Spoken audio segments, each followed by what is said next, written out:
The Texans have made multiple moves, and we have some updates for you guys. There's been a little bit of a die down in terms of the amount of news that has been going on, but a couple signings, a couple releases, and things are only going to start ramping up before OTAs are shortly underway at the end of this week, as well as mandatory minicamps. Then you have the 53-man roster cut right before the season starts. You got a bunch of preseason games, so I know it's been a little bit dry in terms of the NFL news and the Texans. It's just been kind of like articles, rumors, and all that nature. But it's going to start ramping up as the season goes. Just under 4 months until the season. But if you're new to the channel, I want to say a special thanks to you guys for watching. Without you watching, this wouldn't be possible. So, again, thank you for all the support on Texans Digest. It's been absolutely crazy since the draft. We've been continuing to grow. As for the four main names, I mean, it's nothing crazy, but the Texans have re-signed cornerback Myles Bryant. They also got Keydrine Colligan, Jerome Calvin, and Kingsley Jonathan. So those two names released, two names that have been re-signed. And the big one here is Myles Bryant. He's a cornerback. He's played in the league. He's brought some depth to the team. So, again, somebody who's been on the team last year. They re-signed him. He was more of a special teams player. Again, only appeared in 11 games, only 14 tackles. But, again, still a depth piece, and that's kind of what the team is going to look like. There's going to be a lot of names that have just get circled around practice squad and elevated from the practice squad. So that's kind of what you're going to hear in terms of the signings, re-signings. That's where we're finalizing the roster. So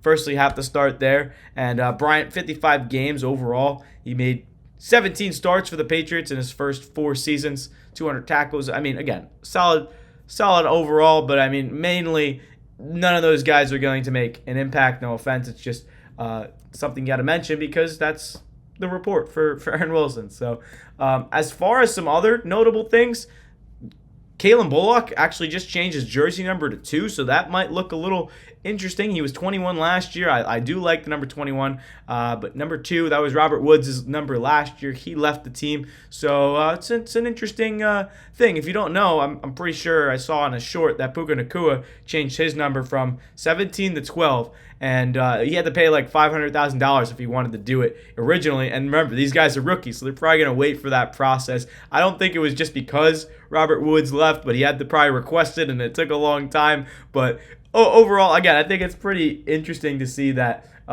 Bullock will probably look a little different in terms of the number 2 jersey, because you look at Tank Dell wore 13, and then all of a sudden he kind of switched it to 3 as the season started. So again, it's going to throw you off until you get to know the player. And once you know Bullock for 2, that's kind of how it's going to go. As far as the OTA offseason workouts, you got mini camps June 10th. I mean, that's kind of where the season will ramp up. But, I mean, that's the news part of things. You'll actually hear, oh, Jaden Higgins is doing great with CJ Stroud or whatever. But off-season workouts as well, they're going to try and hype it up as much as they can. So try and find some news from there, but that'll be that. And overall, I think the offense is going to have a big step up this season. You're looking at 2 great coaches and quarterback play right now. 2 seasons, 2 great seasons for the Texans. 2 division winners with rookie head coach and rookie quarterback going to the postseason, winning a game. And they didn't have the best season in terms of first year to second year. Second year was a little bit lackluster in terms of what C.J. Stroud brought to the table. Bobby Slowick definitely didn't deliver in terms of his play calling, but the team is new and improved. You got some new receivers you got in the draft. You even went out in the 4th round, got a running back in Woody Marks from USC. But this is a good team, and I feel like I've seen some of the comments, and I'm a little confused why everyone's saying that this Texans team is going to be it's a mixed review. So some people are saying Stroud's going to be great. We're going to pay him a lot of money. And other people are saying, yeah, CJ Stroud, he's just going to continue to suck. He doesn't do anything special. I feel like that's just a bad statement because you got to look at the team this year for what it is. And that's why I feel like a lot of people are sleeping on the Texans is because they're like, yeah, last year they did this, they did that. That's last year. What does last year have to do with this year? I understand you want to compare seasons, and what happened last year definitely is not going to happen this year. So you have to think about that. This is a 100% new team. It's built from scratch. Yes, there's a few players from last year, but you fired the offensive coordinator. New system. You fired the offensive line. Tunsil's gone. Your guards are gone. Kenyon Green is gone. Shaq Mason's gone. there's a lot missing. Laken Tomlinson's filling in. Cam Robinson's filling in. Trent Brown is filling in. You have Titus Howard and Blake Fisher. And then your center, and Juice Scruggs and Jarrett Patterson. Those two guys. Only main guys that stayed. Now, a fairly fresh offensive line. Fairly fresh receiving core. The only guy that really stayed was Nico Collins. And if you want to count John Mechie, who's probably not going to see the field. But you have now 5 new receivers to throw the ball to. Stroud's got Higgins. He's got Kirk. He's got Noel. He's got Justin Watson, Braxton Berrios. The amount of depth at receiver now is pretty good. Last year, Stroud kind of didn't have enough time to throw the ball, and he also was throwing to John Mechie, Tank Dell. Nico Collins was hurt for a little while. The whole team collapsed last year. And we can blame the injuries. We can blame the coaching. We can blame the offensive line. But the amount of things that kept going wrong for the Texans last year, there's no real reason why you should doubt them this year. It's a completely new and improved offense. The defense pretty much stayed the same. They brought in some new names on the defensive side, but that's going to look even better if the offense can replicate the defense. So when looking at the team for this season, I can't look at last year and be like, yeah, they're not going to do anything crazy because last year they were terrible. This is a whole new system, a whole new team, and I'm actually really interested to see how Nick Caley's going to play it out because he was a passing game coordinator for the Rams last year. A little bit of a demotion in terms of his role from the Rams.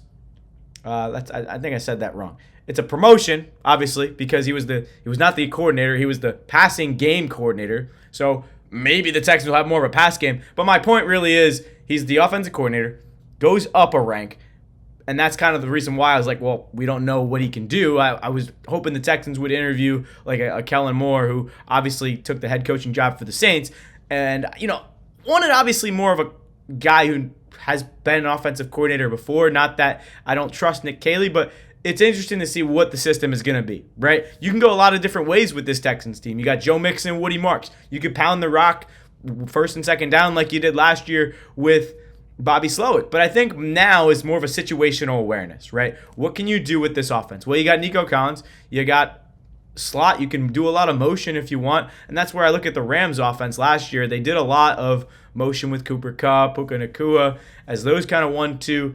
Christian Kirk should be a factor if he can stay healthy. But for the Texans, this is a team that you can do a lot with. And for as bad as people say the offensive line is, it really isn't that bad. It's pretty solid. And what the Texans have done that I noticed is the run game for the Texans. I don't really have a graphic, but the run game for the Texans has been what has been pretty gold. For the first year C.J. Stroud was there, definitely with Dameon Pierce, wasn't the best. Second year, Joe Mixon comes in. They have a solid run game, but they run it way too much, and that's why Bobby Slowick's gone, because he has these terrible play-action plays. But besides the point, you bring in a lot of tight end help. You have Cade Stover. You have Brevin Jordan coming back. You have Dalton Schultz. You even drafted someone in the 7th round in Luce. So that says a lot in terms of what you want to do. 2 tight end set? Is it what are we going to look at for? Is it 2 running back set? I'm just trying to think of ways that the Texans are going to come out slinging the ball this year. And I don't think it's going to be a pass-heavy system because you want to rely on the run game, and that can open up the pass game. I think we can see Cade Stover or Brevin Jordan or whoever the tight end is have a better season. I don't know if it's Schultz, but still a lot to look forward to. Let me know what you think. I think I've just been kind of spitballing for too long, but let me know your thoughts on what does the Texans offense look like, because it's going to look different than it was last year. Are there going to be 3 receivers wide? Are the Texans going to be like the Bengals from the season they went to the Super Bowl with how much firepower they had in their offense with Joe Burrow in his second year? But Stroud coming off a sophomore slump, I think he's definitely going to be in contention to be a top 5 quarterback this year, just because this is going to be a good team, right? The offensive line just has to be enough. Just give him 5 seconds to throw the ball, and he can make it happen.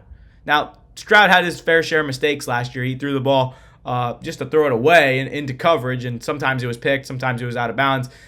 But I think he can learn from that, and having a bad season last year does not define you this year. And not that Stroud's looking to get paid, but this is kind of a prove-it year for Stroud. And it sounds dumb because it's only his 3rd year in the league, but this is kind of a year where he's going to prove a lot of people wrong, because everyone's going to define him for what he did last year and say, Stroud was mid, and I mean the offense for the Texans wasn't good. It wasn't.